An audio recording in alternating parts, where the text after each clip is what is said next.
Como você se comporta após uma derrota, uma perca, o término de um relacionamento ou uma fatalidade? A forma como você se comporta após esse tipo de acontecimentos na sua vida é muito importante, porque pessoas resilientes conseguem atravessar períodos de crise e sair do outro lado mais felizes e mais fortes. E hoje a gente vai conversar sobre como você pode fazer o mesmo na sua vida. Eu sou uma friend, se você tem visto meus vídeos passando aí no seu feed do YouTube, tem assistido um ou outro e tem gostado, se inscreve no canal e deixa um joinha, porque ajuda muito. Hoje a gente vai falar sobre resiliência. Eu estou passando por um período conturbado na minha vida, eu estou terminando de realizar um sonho, estou prestes a terminar, que é construir uma casa para minha mãe, uma casa novinha, do jeitinho que ela queria, super bonita. E financeiramente eu estou bem apertado nesse momento, que é o final da obra, e é quando você gasta mais com os acabamentos da obra, coisas como pias, vasos sanitários, pedra, vidro, portas, essas coisas são muito mais caras do que tijolo e areia, por exemplo. Pintura e tudo mais. E também você tem muito mais prestadores de serviço, o que deixa a vida muito mais estressante. No começo de uma obra, você só tem que manejar os pedreiros, né? E já no final da obra tem o pessoal que instala o vidro, o pessoal que faz a pintura, o pessoal que faz o gesso. É um estresse muito grande. E o estresse financeiro também, porque as coisas vão ficando mais caras e mais caras e mais caras. Conforme você vai chegando no final da obra. Mas eu queria isso, eu queria fazer a casa para minha mãe. Mesmo assim, eu comecei a ter crises de ansiedade no final da obra, por tanta coisa que eu preciso manejar e tanto dinheiro que vai saindo e tudo mais. E para melhorar, hoje, por exemplo, eu tive uma porção de ferros roubados da minha obra. Uma pessoa entrou lá dentro, tinha ferros, as grapas de ferro para instalar lavatórios, pias, balcões. E foi tudo roubado, é mais um prejuízo. E eu lembrei desse momento que o que eu precisava era de resiliência. Então a resiliência nesse momento, como que ela vai me servir? Ela não vai me deixar colapsar, entendeu? Se eu encarar as coisas de uma forma estoica, digamos assim, focar nas coisas que eu posso mudar e esquecer e aceitar as coisas que eu não posso mudar, né? Ou como dizem lá na Inglaterra, né? O homem deve mudar as coisas que ele não pode aceitar e aceitar as coisas que ele não pode mudar. Se eu trazer o meu foco para a aceitação das verdades que eu não posso mudar, que eu já fui roubado e que vai ser difícil mesmo terminar a casa, esse período é muito complicado, eu vou ter uma experiência melhor e eu vou sair uma pessoa mais forte do outro lado do que se eu me desesperar e perder o meu foco. Então, por exemplo, isso é o que eu estou aplicando na minha vida, mas tem mais coisas que podem te ajudar a ser uma pessoa mais resiliente. E nós vamos falar sobre elas agora. Bom, a primeira coisa, vamos falar sobre o que não funciona. Tentar não pensar nos seus problemas não vai te ajudar. Literalmente é aquela história, tente não pensar num elefante cor-de-rosa.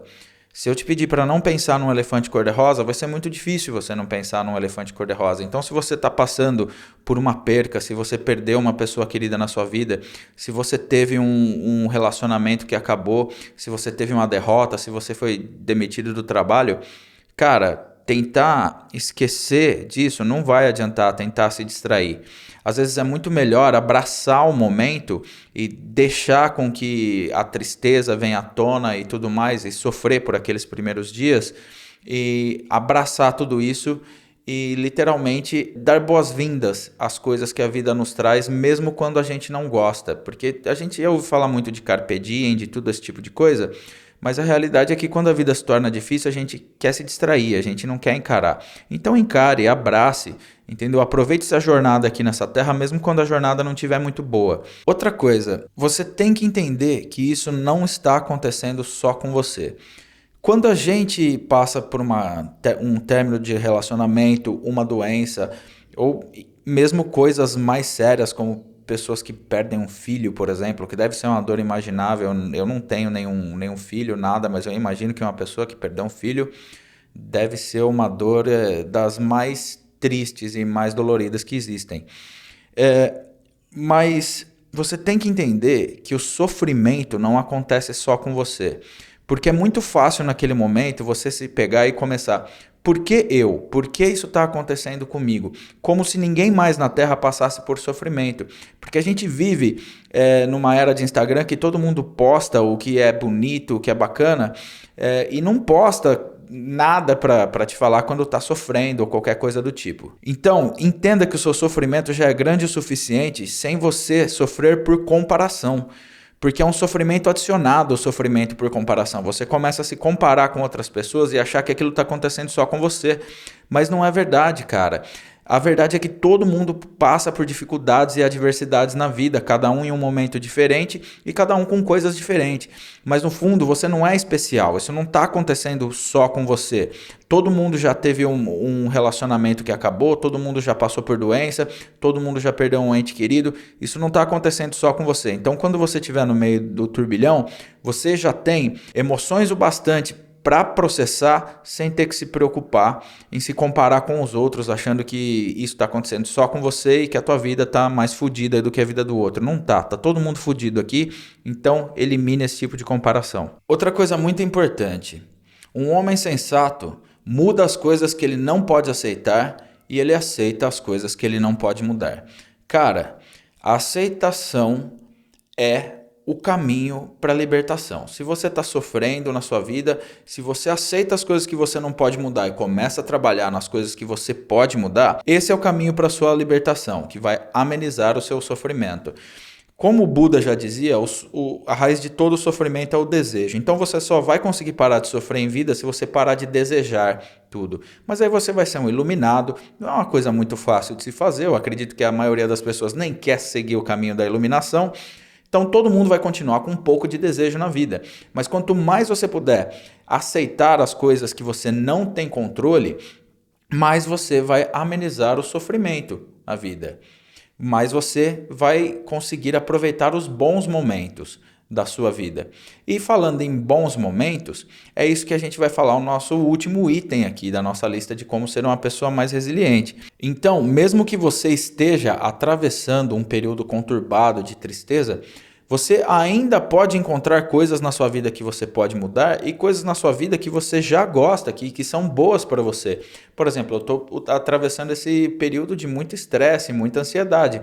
Cara, mas eu tenho um teto na minha cabeça, eu tenho internet, eu tomei um café essa manhã, um cafezinho preto, tava uma delícia, entendeu? Na hora do almoço vai ter comida para eu comer. Seja lá o que for, cara, se você tem um teto sobre a sua cabeça e água na sua torneira, você já tem tanto para agradecer, cara. Tem tanta gente no mundo que não tem, então encontre gratidão no seu dia a dia, faça uma lista com 3 coisas que você se sente grato que aconteceram no dia para você. Um estranho te deu bom dia, você tomou um café essa manhã, um café preto, não estou falando daquele café da manhã chique de hotel não, um cafezinho preto, você tomou essa manhã, estava quentinho, estava gostoso? Cara, isso já é maravilhoso. Então, mesmo quando você está passando por um período atribulado, se permita ser grato pelas coisas que você tem. Por exemplo, uma pessoa que perdeu um filho, a maior resistência dela vai se permitir ser grato por qualquer coisa, porque ela acredita que naquele momento só o sofrimento é o caminho dela. E é claro que num primeiro momento, nas primeiras semanas, ela tem que processar aquele sofrimento mesmo e deixar aquele sentimento sair do corpo dela. Mas a partir do momento que ela já chorou, ela já deu atenção para a saúde emocional dela, deu atenção para aquelas emoções surgindo, ela tem que começar a fazer uma transição, cara. Você não pode ficar no luto pro resto da sua vida. Quando você processou as emoções negativas dentro de você, de dor e de perca, você tem que começar uma transição e começar a se focar nas coisas que te sobraram. Não deixe que o que você perdeu acabe com o que sobrou para você. Se você perdeu um ente querido, se você perdeu um relacionamento, se você deixar essa perca te dominar, você vai acabar perdendo as coisas que sobraram de bom na sua vida. Então, após um período de luto, seja se você perdeu alguém, mas se você, vamos supor, não conseguiu o emprego que você queria ou sua empresa quebrou, após o período de sofrimento de algumas semanas, cara, comece a observar as coisas que você tem para ser grato na sua vida. E mais uma vez, para fechar o vídeo, eu quero deixar essa frase maravilhosa que eu não sei de quem é, mas que faz tanto sentido. Um homem sensato muda aquilo que ele não pode aceitar e aceita aquilo que ele não pode mudar. Esse foi o vídeo de hoje. Um beijo. Amo todo mundo.